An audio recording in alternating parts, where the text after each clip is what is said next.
여러분 안녕하세요. 오전장 분석 진행의 백선혜입니다. 저희 바른경제TV에서 야심차게 이벤트를 또 준비했습니다.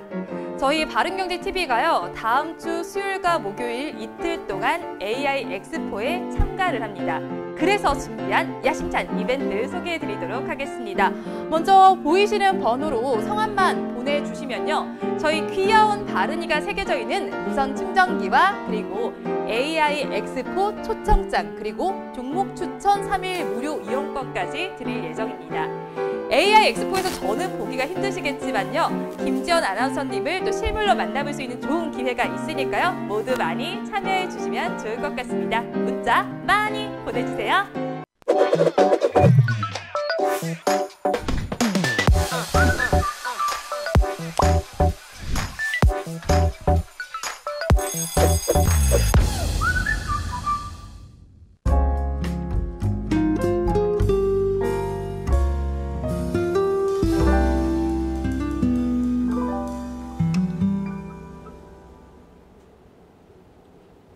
여러분 안녕하십니까? 3월 19일 금요일 송범선의 오전장 분석, 오늘도 힘차게 문을 열었습니다.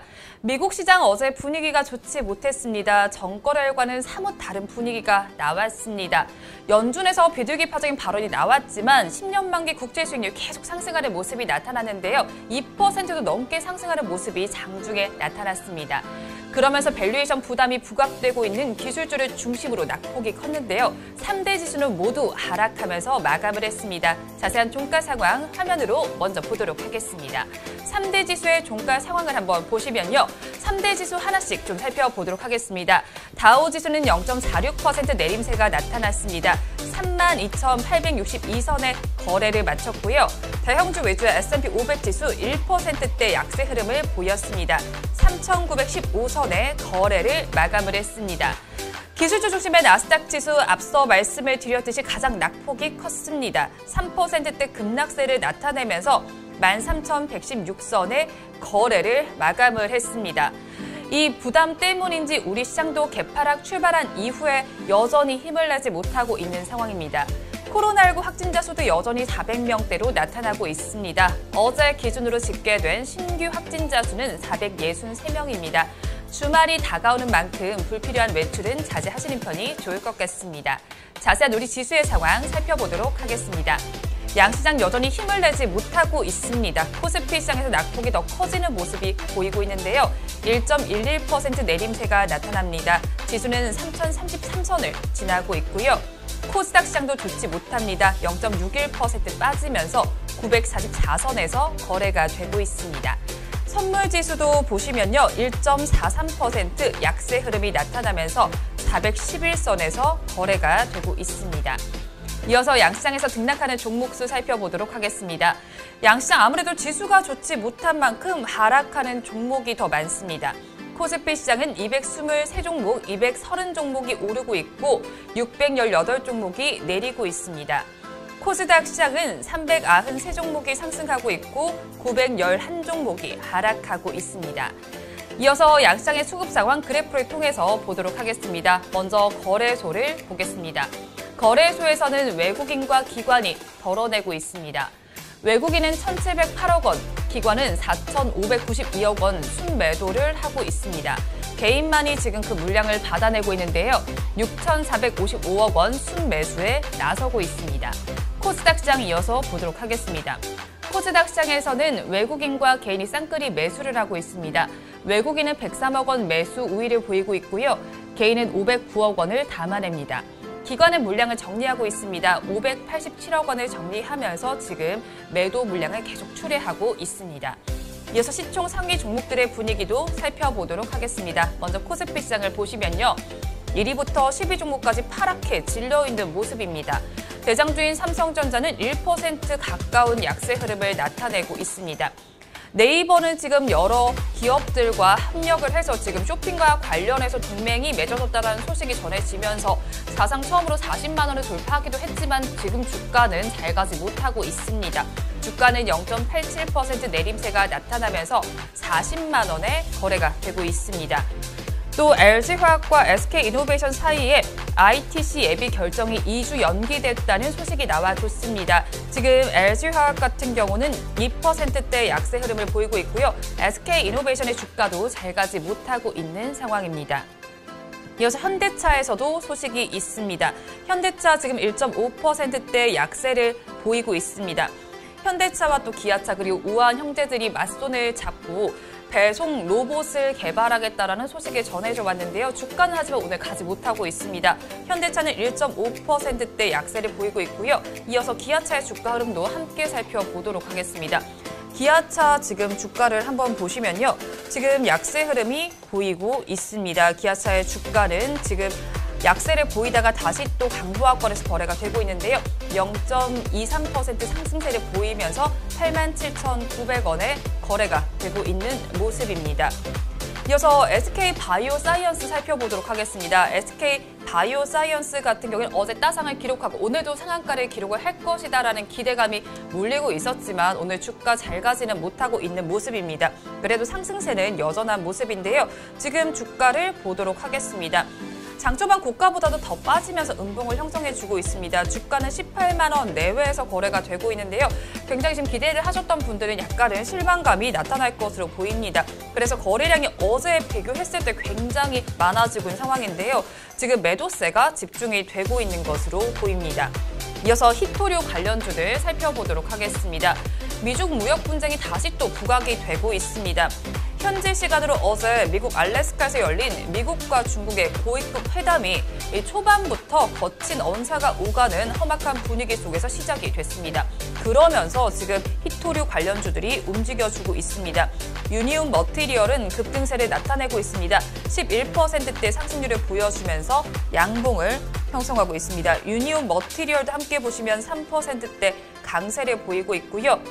대원화석은 장초반 고가보다는 빠지면서 음봉을 형성을 해주고 있습니다. 그래도 3%대 강세를 보여주고 있습니다. 히토류 같은 경우는 스마트폰과 카메라 등 전자제품 제조에 필요한 광물 중 하나인데요. 현재 중국이 세계 히토류 생산량의 70에서 80%를 독점하는 만큼 굉장히 이 무역 분쟁이 나올 때마다 움직여지고 있는 종목들입니다. 이어서 은행주들 살펴보도록 하겠습니다. 10년 만기 국채 수익률 상승 소식이 전해지면서 은행주들은 강세를 보여주고 있습니다. 지금 굉장히 웃고 있는 모습이 나타나고 있는데요. 제주은행은 8%대 강세를 보이면서 8,730원에 거래가 되고 있습니다. DGB 금융지주에서도 2%대 오름세가 나타나고 있고요.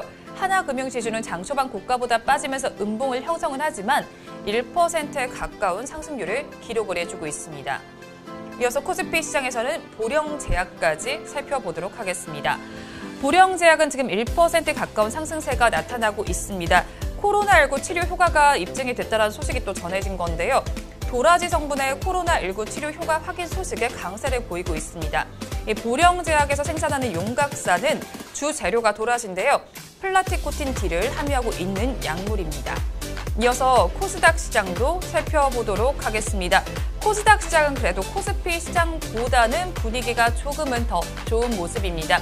10개 종목 내에서 알테오젠과 카카오게임즈는 빨간불이 들어와 있는 모습입니다. 펄어비스 지금 주가는 보합권에 머물고 있는데요. 어제 종속회사 펄어비스 캐피탈의 주식 600만 주를 300억 원에 추가 취득했다라는 공시가 나와 있었습니다. 이어서 살펴보실 종목은 필로시스 헬스케어입니다. 필로시스 헬스케어 살펴보도록 하겠습니다. 주가 흐름을 먼저 보겠습니다. 주가 흐름 지금 보시면요. 장초반 고가보다는 빠지면서 음봉을 형성하고 있지만 그래도 5%대 강세 흐름을 이어가주고 있습니다. 필로시스 헬스케어가 지난해 흑자 전환에 성공을 하고요. 관리 종목에서 탈피했다는 소식이 주가에 지금 호재로 작용을 하고 있습니다. 필로시스 헬스케어는 오늘 적정 의견을 받은 감사 보고서를 제출하고 관리 종목에서 해제됐다고 밝혔습니다. 이어서 휴마시스 살펴보도록 하겠습니다. 역시나 코로나19와 관련해서 주가가 움직여주고 있습니다. 휴마시스가 코로나19 신속 항원 진단키트에 대한 식약처 승인을 획득했다는 소식에 급등세가 나타나주고 있습니다. 지금 주가는 16%대 강세를 보여주고 있습니다. 이 감염이 의심되는 환자의 비인강 도말 검체를 한 번만 채취를 해도 양성과 음성 결과를 15분 안에 확인할 수 있다는 게 회사 측의 설명으로 나와 있습니다. 이어서 로보티즈 살펴보도록 하겠습니다. 제가 앞서 코스피 시장에서 배민과 현대기아차가 이 배달 로봇 개발 착수 소식이 전해졌다라고 말씀을 드렸는데요. 로보티즈가 지금 무인 로봇 배송 기술력을 지닌 만큼 관심이 몰리고 있습니다. 주가는 지금 장 초반 고가보다 빠지면서 윗꼬리를 달고 양봉을 형성을 해주고 있는데요. 5.33% 강세 흐름을 이어가고 있습니다. 이어서 비트코인 관련주인 비덴트 보도록 하겠습니다. 투자은행인 모건 스탠리가 월가에서 최초로 비트코인 펀드 투자 계획을 발표했다라고 어제 제가 전해드렸는데요. 이어서 빗썸 인수전에 뛰어들었다는 소식이 주가를 지금 견인해주고 있습니다. 비덴트는 빗썸의 최대 주주인데요. 지금 주가는 6%대 7%에 가까운 강세 흐름을 보이면서 거래가 되고 있습니다. 이어서 세미콘나이트 보도록 하겠습니다. 지금 장초반 고가보다 빠지면서 음봉을 형성하지만 역시나 2%대 강세를 보여주고 있는 종목인데요. 세미콘나이트는 어제 전북대학교 인수공통전염병 연구소의 실험 결과 자사에서 개발한 UBC LED의 코로나19 바이러스 99.99% 살균 효과가 입증됐다고 밝혔습니다. 이 점이 주가의 호재로 작용하고 있습니다. 오늘 마지막으로 살펴보실 종목은 스카이 ENM입니다. 메타버스 수혜를 받을 것으로 기대가 되는 종목인데요. 이 스카이 ENM은 싸이월드를 영업 양수한 싸이월드 Z법인에 투자를 해서 싸이월드를 다시 오픈할 예정입니다. 이 과정을 통해서 아바타와 가상세계 등 메타버스를 적용을 해서 모바일 버전의 싸이월드를 재탄생시키면요. 도토리를 대신할 가상화폐도 발행한다고 밝힌 바가 있습니다. 그러면서 지금 주가는 잘 가고 있습니다. 3%대 강세 흐름 보여주면서 1,765원에 거래가 되고 있습니다. 이어서 업종별로는 어떻게 움직이고 있는지 코스피 시장을 먼저 보도록 하겠습니다. 코스피 시장 지금 아무래도 지수가 좋지 못한 만큼 하락하는 업종들이 많습니다. 은행과 전기가스업에서만 빨간불이 들어와 있습니다. 하락하는 업종 상위 종목들로 짚어보시면요. 상위 업종들로 한 번씩 보도록 하겠습니다. 철강 및 금속 업종이 가장 잘 못 가고 있습니다. 화학 업종이 가장 못 가고 있고요. 뒤를 이어서 철강 및 금속과 전기, 전자, 증권, 통신 업종이 1%대 약세 흐름을 보여주고 있습니다. 이어서 코스닥 시장도 보도록 하겠습니다. 코스닥 시장 보시면요. 지금 섬유 의류 업종은 전거래일보다 오름세가 나타나고 있습니다. 1%대 강세 흐름을 보여주고 있는데요. 뒤를 이어서 컴퓨터 서비스와 비금속, 디지털 콘텐츠, 의료 정밀기기 업종도 빨간불을 켰습니다. 반면에 하락하는 업종도 보겠습니다. 하락하는 업종을 한번 보시면요. 방송 서비스 업종에서 가장 큰 하락률이 나오고 있습니다. 뒤를 이어서 정보기기와 유통, 통신 방송 서비스, 화학 업종도 전거래보다 힘을 내지 못하고 있는 모습입니다. 이 시간 외국인들은 어떤 수급 상황을 보이고 있는지 상위 3개 종목을 중심으로 살펴보도록 하겠습니다. 외국인들은 지금 시간 기준으로 네이버와 신풍제약, 롯데케미칼을 순매수해주고 있는데요. 반면에 삼성전자와 SK하이닉스, LG화학은 순매도에 나서고 있습니다. 지금까지 시황은 저와 함께 보셨고요. 자세한 분석은 전문가님 모시고 해보도록 하겠습니다.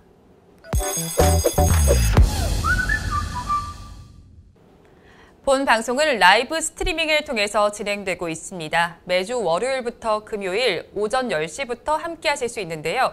유튜브에서 바른경제TV라고 검색하시면 시청하실 수 있습니다. 송범선의 오전장 분석 본격적으로 출발해 보도록 하겠습니다. 오늘도 저희 방송 보시면서 궁금하신 종목들은 댓글로 남겨주시고요. 댓글을 주실 때는 매수가와 비중까지 남겨주시면 저희가 조금 더 꼼꼼하게 분석해 드리도록 하겠습니다. 그리고 공개적으로 댓글 남기기 부담스러운 분들께서는 위에 나오는 번호로 성함만 보내주시면 좋겠습니다. 그러면 오늘도 오전장을 분석해 주실 송범선 수석 전문가님 모셔보도록 하겠습니다. 전문가님 안녕하세요. 안녕하세요. 네, 전문가님 어제 잘 보내셨나요? 네, 잘 보내고 왔습니다. 네. 그래서 오늘도 또 시장 별로 안 좋긴 하지만 네. 또 그런 핑크핑크한 시장을 만들어 보고자 그래서 바로 넥타이를 이 핑크색 넥타이 네. 남자는 핑크 하면서 남자는 핑크. 남자는 네. 핑크 넥타이를 입고 왔습니다. 아, 그러셨군요. 네. 그래서 저도 비슷한 톤의 블라우스를 핑크네요. 입고 왔습니다. 네, 좋습니다. 네. 이렇게 핑크빛 시장을 기대하면서 저희가 방송을 오늘 좀 진행을 해봐야 될 것 같은 게요. 네. 사실 어제 미국 시장 너무너무 좋지 못했습니다. 특히 나스닥 지수를 중심으로 급락세가 나타났거든요. 원인이 뭘까요? 제롬 파월 FED 의장이 인플레이션 상승에도 국채 시장에 개입하지 않겠다라고 밝혔어요. 네. 자, 그러면서 국채 금리가 급등을 했습니다. 이 국채 금리가 급등을 해가지고 나스닥이 폭락했고 나스닥이 3%나 떨어졌습니다. 맞아요. 근데 상대적으로 좀 신기한 게 다우는 또 안 떨어졌어요. 그래서 다우가 0.3% 뭐 이 정도 0.4% 이 정도 떨어져가지고 다우는 별로 타격이 없는데 네. 0.46% 떨어졌네요. 근데 이제 나스닥이 3% 떨어져서 이거는 제 생각에는 그 국채 금리 급등한 거가 이제 어느 정도는 그냥 좀 핑계인 것 같아요. 왜냐하면은 그럼 다 같이 떨어져야 되는데 왜 다우는 안 떨어지고 나스닥만 떨어지는지 좀 이상하고 기술주들이 많이 떨어졌어요. 그래서 그렇죠. 뭐 테슬라라든가 애플 등등이 이런 첨단 과학 소재, 인터넷주들 이런 것들이 많이 하락을 한 시장이었습니다. 결국은 이 국채금리 상승에 증시가 직격탄을 맞은 것 같은데요. 어떻게 좀 보고 계신가요? 네, 아무래도 국채 금리가 이제 다우 같은 경우는 크게 영향 없었지만 나스닥은 직격탄을 맞았죠. 이거는 네. 왜냐하면은 나스닥은 성장주들이 많고요. 다우는 이제 전통산업 주식들이 많은데 전통산업 주식들은 사실 금리에 별로 영향을 안 받아요. 그래서 전통산업은 이제 왜냐하면 잘 생각해 보시면은 금리가 올라가든 떨어지든 우리가 라면 먹는 거는 아무 상관이 없죠. 그렇죠. 네. 담배 피시는 분들 금리 올라간다고 담배 안 피실 겁니까? 술 좋아하시는 분들 금리 뭐 2% 3% 올라가도 술 먹어요. 똑같아요. 이 전통산업은 아무 영향이 없는데 이 기술주는 성장성을 뒷받침하고 있기 때문에 네. 은행에 넣어 놓는 것보다는 차라리 그러니까 원래 기술주를 성장주를 하는 게 은행에 넣어놓는 저금리 시대에 은행에 넣는 것보다는 얘가 더 좋다 한 건데 금리가 올라가면은 은행에 넣는 게 더 좋겠다고 생각이 드니까 특히 네. 국채 같은 거 미국 국채 같은 경우 안정적이잖아요. 미국이 절대 망하지 않는다는 가정하에 네. 가장 뭐 사실 삼성은 망할 수도 있지만 미국은 망하기 힘들죠. 뭐 그런 걸로 잣대를 비교해 본다고 한다면은 그런 것 때문에 이제 성장주가 조정을 받았다 이렇게 봐야 되거든요.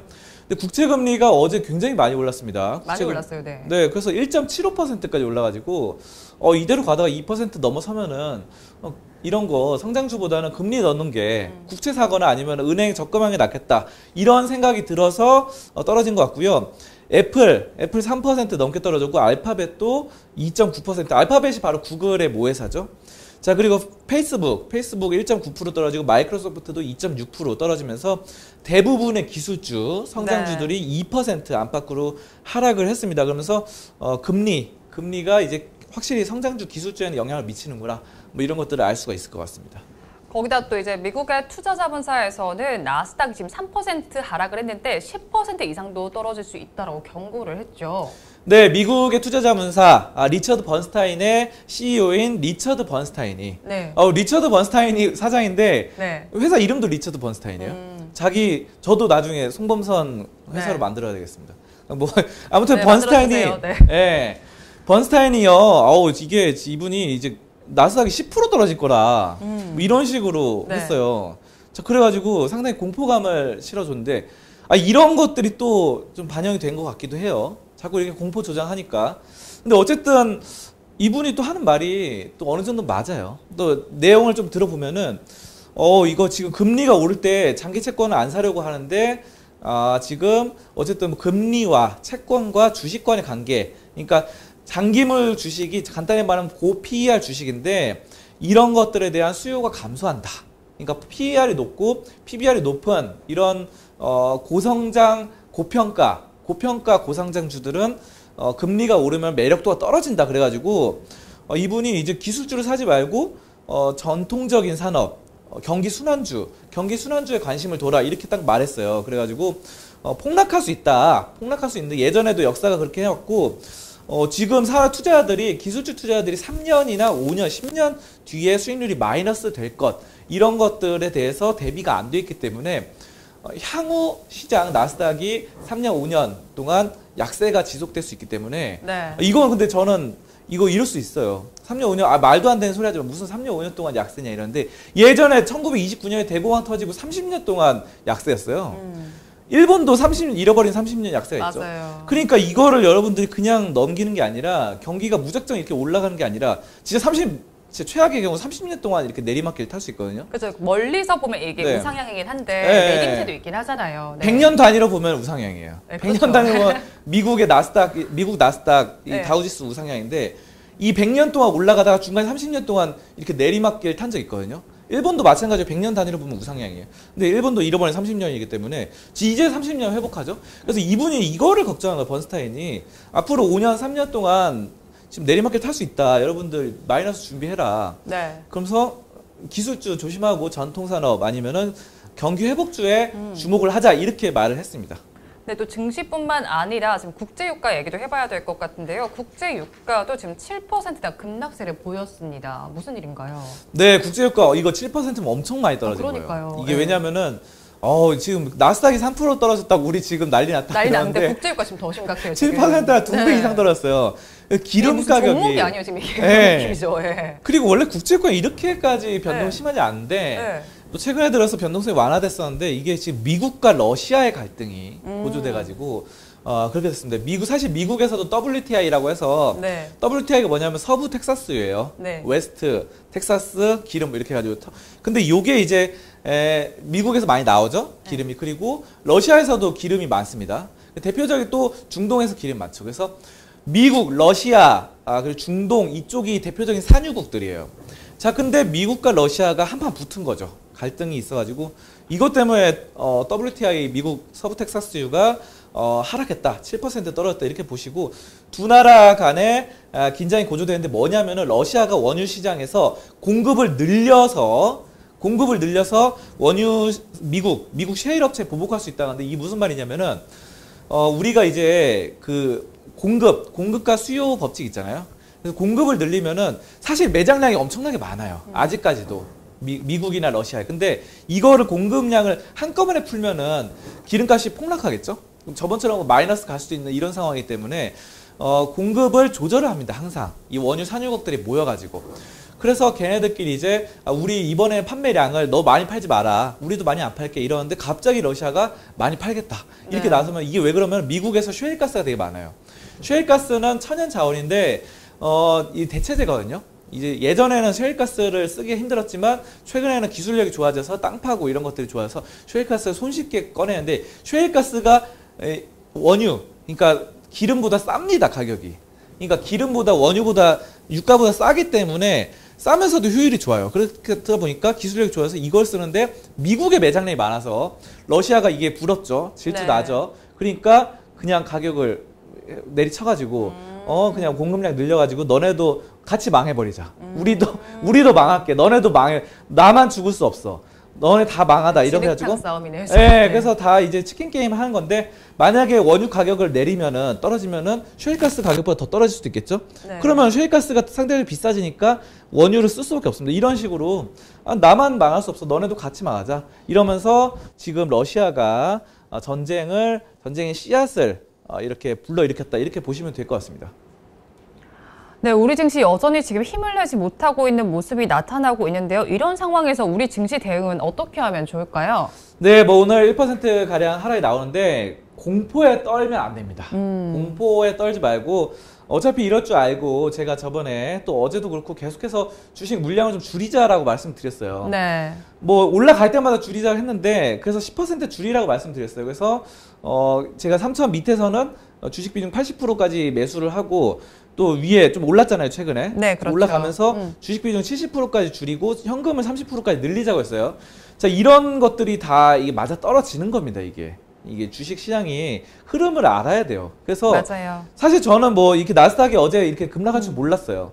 하지만 미리 대비를 하는 거죠. 네. 보험 들듯이 미리 내가 나쁜 사고가 터질 걸 미리 대비를 하는 거고 그런 게 중요합니다.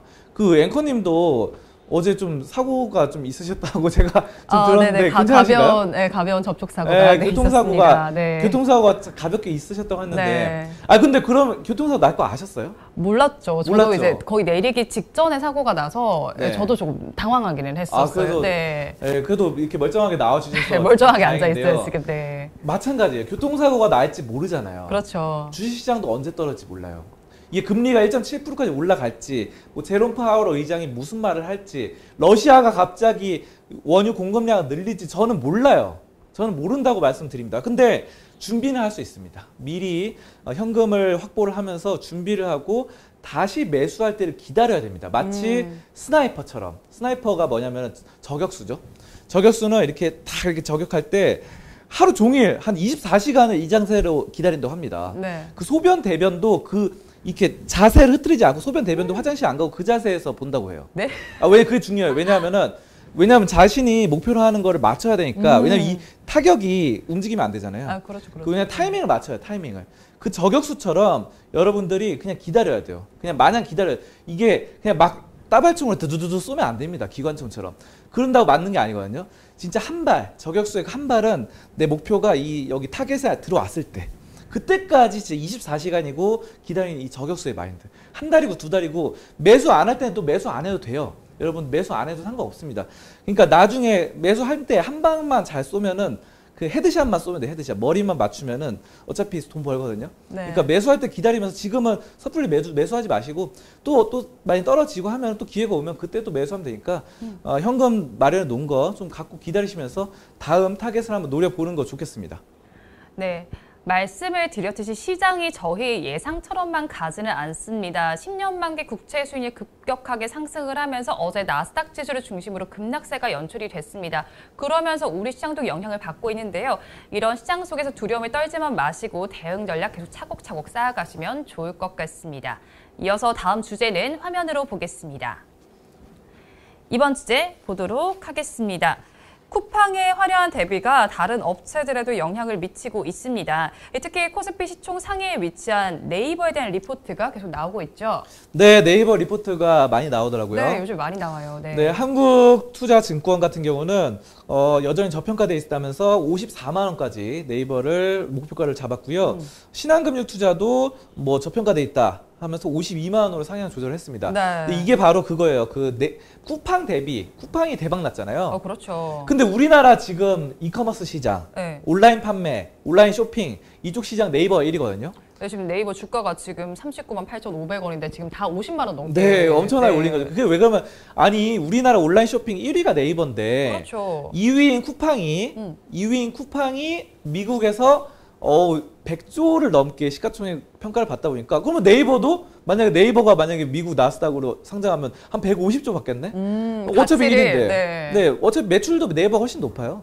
종합적인 매출도 높고 온라인 쇼핑에서도 네이버가 더 높은데 쿠팡이 뭔데 왜 100조 받아? 아니 삼성전자, SK하이닉스 다음 3위가 돼버렸어요. 시가총액이. 말도 안 되는 소리다 하면서 네이버도 다시 그럼 차라리 이러면 네이버도 다우나 나스닥에 상장하자. 이런 논란까지 나오고 있기 때문에 어쨌든 이거 올라가야 된다. 이런 걸로 지금 나온 겁니다. 말이. 그러면 이 상황에서 네이버는 어떤 청사진을 가지고 있을까요? 네이버는 원래 잘 하는데 이번에 또 새로 밝힌 게 애널리스트 데이를 열어가지고 애널리스트 쭉 모아놓고 뭐 발표를 했어요. 자, 물류 역량 강화, 그리고 비즈니스 모델 확장하고 글로벌 진출을 본격화하겠다. 이 세 가지 포인트로 발표를 했습니다. 그러면서 스마트 스토어 거래액이 올해 25조 원을 끌어올리고 장기적으로 2025년까지 전자상거래 시장에서 점유율을 30% 이상 올리겠다. 해서 뭐 했고 양적 성장 뭐 다 좋은 거 유료화 뭐 등등 라이브 커머스 여러 가지 사업을 하겠다고 했는데요. 렌탈 커머스도 만들고 빌려주고 임대 요즘 렌탈 많이 하잖아요. 정수기도 그렇고. 자, 이런 거 소셜 공동구매 여러 가지 뭐 명품관 전자상거래 등등을 밝혔는데 사실 뭐 너무 많아서 뭐 다 일일이 나열하기엔 그렇고 핵심적인 거는 네이버가 앞으로 더 잘하겠다. 양적 성장, 질적 성장을 거두겠다. 이게 지금 저도 그렇게 될 것 같습니다. 네, 실제로. 근데 또 이 네이버 같은 경우에는 다른 업체들과 협력을 통해서 시너지를 잘 내기로 또 유명하잖아요. 이번에는 또 어떤 업체와 또 협력할까요? 네, CJ 대한통운과 협력을 한다고 하는데요. 네. 이 두 회사가 굉장히 밀접해요. 네이버가 아까 처음 말씀드렸다시피 쿠팡이 2위고 네. 온라인 쇼핑, 네이버가 1위잖아요. 그렇죠. 그러면 쇼핑이면 어떻게 됩니까? 온라인 쇼핑이니까 택배로 배송해야 되잖아요. 그렇죠. 배송해줄 네, 택배로. 필요하죠. 그럼 네. 그거를 CJ 대한통운이 한다는 거죠. 아. 그럼 CJ 대한통운은 그거잖아요. 배송업체잖아요. 그렇죠. 그 트럭 이렇게 해가지고 트럭 이렇게 대형 트럭, 네. 뭐 5톤 트럭, 10톤 트럭 해가지고 그거 해가지고 나르는 박스 그거 CJ 대한통운 잘하거든요. 물류를 전달하죠. 네, 근데 여기랑 결국은 이제 이커머스 사업과 이 물류 CJ 대한통운은 협력을 해야 돼요. 그렇죠. 근데 여기서 또 더 좋게 협력을 한다고 하니까 상당히 기대가 되는데요.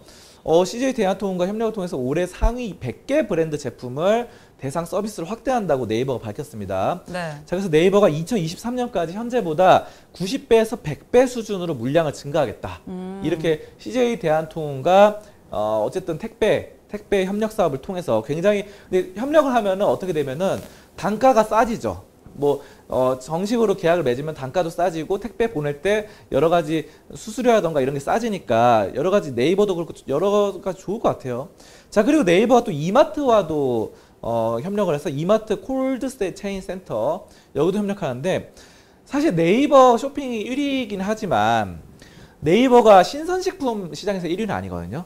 신선식품 1위는 이마트예요. 그러니까 신선식품 먹는 거잖아요. 그렇죠. 근데 먹는 거를 여러분들이 쿠팡이나 네이버에서 산다? 이거는 좀 의구심이 들 거예요. 근데 이마트는 진짜 그 체계적인 식품 관리, 냉장고라던가 냉동실 시스템이 갖춰져 있습니다. 네. 그럼 네이버가 어쨌든 쇼핑 1위니까 네. 이마트랑 협력한다. 그러면은 이마트 신선식품 1위 거를 네이버랑 해가지고 네이버에서 판매하면은 잘 되겠죠. 네, 잘 되겠네요. 이마트랑 네. 또 협력을 한다고 합니다. 듣기만 해도 잘 될 것 같아요. 네, 그래서 이마트랑 또 해가지고 이거 잘 될 것 같아요. 그래서 네이버랑 이마트랑 뭐 CJ 대한통운 이 3사가 서로 협력하면은 이마트의 먹거리를 네이버가 팔아주고 그걸 CJ 대한통운에서 배달을 해준다. 이거 굉장히 서로 시너지 효과, 매출도 늘어나고 영업이익도 늘어나고 물동량도 90배까지 확대한다고 하는데 상당히 좋을 것 같습니다. 거기에 또 해외 진출에도 나선다는 소식이 있는데요. 저희가 또 주가 얘기를 빼놓을 수는 없잖아요. 지금 LG화학 주가가 사실 요즘에 좀 부진하면서 네이버는 시총 3위까지 올라가 있는 상황인데요. 전망은 어떻게 보시나요? 네, 아무래도 좋아질 것 같아요. 네이버가 또 혁신을 거듭하는 회사고 앞으로 또 지속적으로 주가가 오를 가능성이 높다는 점이 상당히 긍정적이고 지금 뭐 네이버가 근데 다만 좀 지금도 많이 올라 있는 상태예요, 사실은. 네. 사실 많이 올라 있는 상태라 가지고 이런 것들이 약간 눌림목을 받지 않을까 이런 생각도 들어요, 한편으로는. 그래가지고 지금 오늘 1%가량 떨어졌는데 네. 지금 이 신고가를 돌파했습니다, 신고가. 네, 40만 원 터치하고 이제 또. 네, 그렇죠. 그래서 이 역사적 신고가 이렇게 돌파하는데 월봉으로 네. 보면 와 이거 진짜 많이 올랐어요. 진짜 정말 많이 올랐네요. 일봉으로 봐도 네. 많이 올라가지고 네.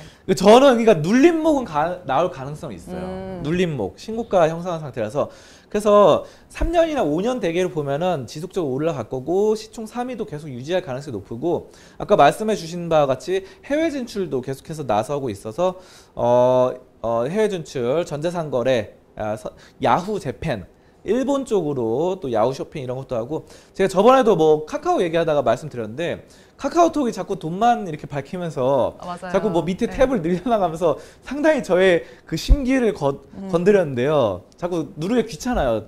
이 버튼이 작아지니까. 네. 반면에 네이버의 라인은 상당히 편리하게 되어 있습니다.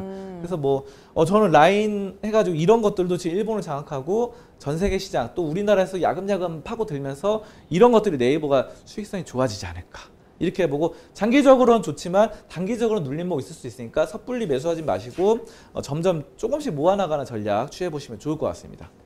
네, 네이버가 장중에 신고가인 40만 원도 터치를 했습니다. 요즘에 호재가 많은 상황인데요. 여러 업체들과의 협력을 통해서 쇼핑 관련 역량도 더 키워갈 것으로 보입니다. 주가가 눌림목은 조금 나오겠지만 앞으로 긍정적 전망이 되니까요. 한번 투자 전략 잘 세워보시면 좋을 것 같습니다. 오늘 저희가 준비한 주제는 여기까지 알아보도록 하고요. 이어서 여러분들께서 기다리고 계시는 송범선의 종목 분석 시간입니다. 어제도 여러분들께서 달아주신 댓글 중에서 한 종목을 선정했습니다. 오늘 알아볼 종목은 앤디포스입니다. 앤디포스는 오복자님께서 댓글을 주셨는데요. 지금 매수의 역사를 쭉 적어주셨어요. 앤디포스에 12,500주 물려 있습니다. 8,200원에 1차 매수를 했고 7,800원에 1차 추가 매수, 6,900원에 2차 추가 매수, 4,845원에 3차 추가 매수를 했는데 이 추가 매수가 전부 실패한 것 같아요. 평단가는 6,600원입니다. 이제 어떻게 대응하면 될까요? 라고 댓글을 주셨는데요. 앤디포스 지금 주가는 4,350원이고요. 지금은 4,330원에 거래가 되고 있습니다. 한마디로 얘기해 주세요. 포스는 끝이 없어. 포스는 끝이 없어. 네. 네, 이게 제가 포스는 끝이 없다고 했는데 앤디포스인데 엔들리스 포스로 바꾸고 싶어요. 엔들리스 포스. 네. 포스가 끝이 없다. 포스는 여러분이 그 스타워즈 보면 포스 뭐 이런 얘기 나오는데 힘입니다. 힘. 영어로 힘이죠. 힘은 끝이 없는 이런 종목이다, 엔디포스. 그래서 여러분들이 지금 매수하셨던 분이 지금 물타기를 하셨더라고요. 네, 열심히. 3차까지 물타기 네. 하셨는데, 그래도 그나마 다행인 것 같습니다. 근데 이거 물타기, 왜냐하면 엔디포스가 이번에 흑자 전환했거든요. 흑자 전환해서 포스가 더 강해질 전망인데요. 이번에 당기순이익 100억 원을 기록하면서 흑자 전환에 성공했습니다. 이게 원래는 적자였어요. 적자였는데, 그래도 흑자 전환해서 그나마 다행입니다. 그래서 근데 이분이 알아주셔야 되는 게, 그나마 이거는 좀 흑자 전환해서 괜찮은데, 만약에 적자로 계속 갔다, 그럼 그 상태에서는 손절을 하셔야 돼요, 원래. 그러니까 근데 물론 저는 사실 물타기 대마왕이거든요. 정말요? 저 스스로도. 네. 근데 저 같은 경우는 네. 물타기 대마왕이더라도 이게 지금 확실한 브랜드 가치가 있으면은, 네. 브랜드 가치가 있고 흑자 기업, 뭐 4년, 5년 흑자 기업이면은, 저번에도 항상 말씀드렸다시피, 소주 회사, 하이트 진로, 네. 담배 피는 거, KTNG, 이런 거는 네. 사실 망할 수가 없어요. 이런 거는 물타기를 계속 하셔도 되는데, 엔디포스는 사실 여러분들이 처음 들어보시면 이 뭐 하는 회사지? 저도 그랬어. 뭐 하는 회사지? 이번에 공부하면서 알았는데, 네. 이렇게 브랜드 가치가 없고 누가 말해도 모르는 기업은 물타기를 쉽게 하시면 안 됩니다, 원래는. 근데 다행히도 지금 흑자 전환했기 때문에 어느 정도 보유는 하고 계시고, 제가 이 시청자분들 아까 지금 종목 상담 의뢰하신 분한테 말씀드리면, 만약에 실적 발표를 계속 보시다가 네. 만약에 다시 한번 적자가 됐다, 그러면 손절하시는 게 좋아요. 근데 지금 흑자기 때문에 좀 가져가시고, 차트를 한번 보도록 하겠습니다. 차트를 보면요, 이게 지금 많이 떨어졌거든요. 그래서 지금 물타기를 하셨는데, 이런 차트에서는 한 번은 반등 나올 것 같아요. 한 번 반등 나올 때 수익 실현하고 빠져나온다. 수익 실현이 안 되더라도 본전에서라도 빠져나오는 게 좋습니다. 왜냐하면 이렇게 계속 물타기해서 물량이 커지면은, 비중이 커지면, 한 종목이 커지면 안 좋거든요.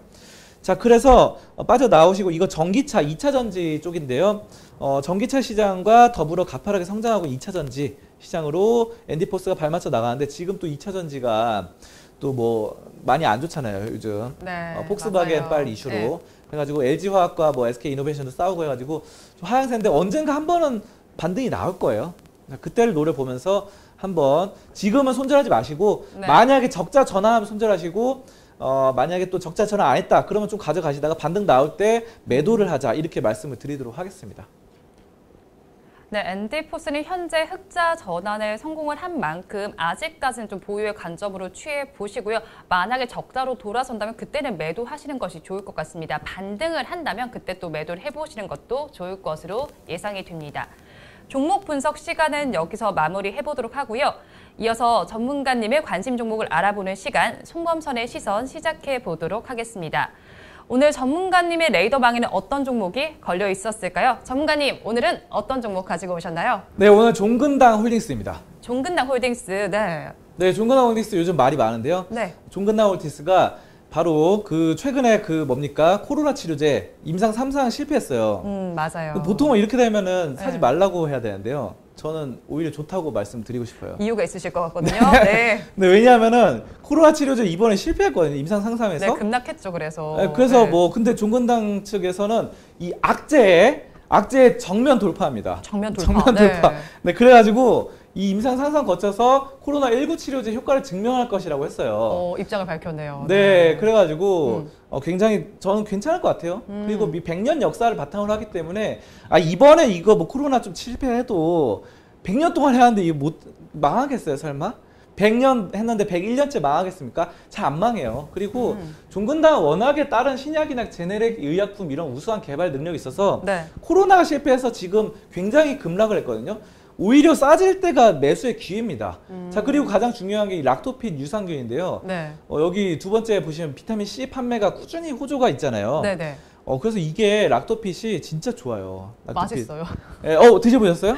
저도 유산균을 2개 중에 하나를 먹는데 락토핏이 그 중에 하나예요. 전문가님은 드셔보셨나요? 네. 이거 좋아요. 이 프로바이오틱스라고 해서 여러분들 많이 하는데, 여러분들 락토핏 누구나 한 번쯤 들어봤을 것 같은데요. 한 번쯤 또 드셔보셨을 것 같아요. 네, 뭐냐면요.